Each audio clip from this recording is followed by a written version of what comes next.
शेजात चुलीवरची बिर्याणी करण्याचा बेट ठरला. मग काय सामग्री गोळा केली.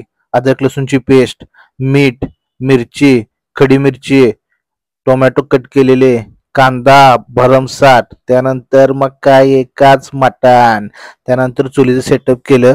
चुलीमध्ये काड्याबिड्या टाकून आग लावली. आग लावल्यानंतर कांदा टाकून तेलासोबत कांदा टाकून त्या कांद्याला ब्राऊन कलर येऊसपर्यंत वेट करायचं ठरलं. मग काय कांद्याला थोडं हलवायला लागले.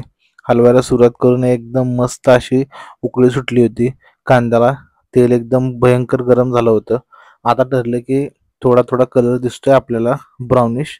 आता यामध्ये टाका कट केलेले आपले टोमॅटो.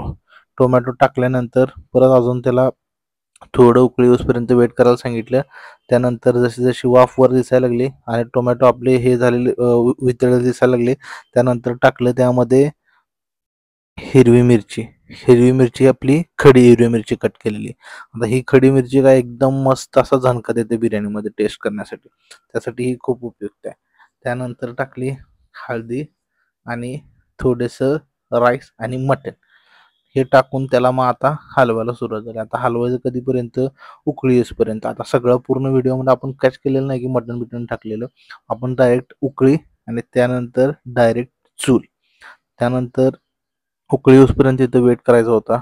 मग आता उकळी येऊसपर्यंत वेट करायचं जोपर्यंत हलवा पण लागत होतं, कारण खाली चिटकू नये राईस म्हणून. आणि ही हलवायची प्रोसेस खूप जरा एकदम डिफिकल्ट असते, कारण हे 50 किलोचा बेत होता. त्यामुळं थोडंसं डिफिकल्ट जात होतं हलवण्यासाठी. तरी पण आमचे आचार्य भाऊ एकदम विषय कटमध्ये हलवत होते एकदम पद्धतशीरपणे. त्यानंतर वेट करून मस्त उकळी सुटली. उकळी सुटून एकदम असा नुसता खमंग आणि एकदम मस्त वास येत होता. एकदम विषय कटच. उकळीत होती तोपर्यंत आचार्यानं प्रश्न विचारला, किती वर्षाचा तुमचा एक्सपिरियन्स आहे बिर्याणी बनवायचा? म्हणले 20 वर्ष होतो तोपर्यंत मी बिर्याणी बनवली. तुमचं वय किती म्हणलं तर म्हणले 60. जवळजवळ 40 वर्ष झाले बिर्याणी बनवते म्हणले. मग आता ह्याची टेस्ट वेट कशी लागणार त्यानं सगळा अंदाज आधीच करून ठेवला होता. ह्याची टेस्ट अशी लागणार, ह्याच्यासोबत असं कचुंबर वाढा, जर तुमच्याकडं सुक्का रस्सा नसते, सुक्का घेऊन रस्सा नसेल तर रस्सा बनवा आणि एकदम पद्धतशीरपणे सर्व करा. एकदम बेस्ट होणार बिर्याणी, त्यात काही वाद नाही. सांगितल्याप्रमाणे वास तर एकदम मस्त सुटला होता आणि एकदम पीसेस वगैरे पण प्रॉपर त्याचे सगळे शिजले होते. त्यामुळं काय विशेष नव्हता. आता परत एकदा उकळीसाठी वेट करा म्हणले, जरा खाली चिटकू द्यायचं नाही म्हणून हलवायला लागले अजून एकदा. एवढं झाल्यानंतर मग त्यांनी म्हटले की एक प्लेट आणा, मोठी प्लेट. मोठी प्लेटने कवर करूया.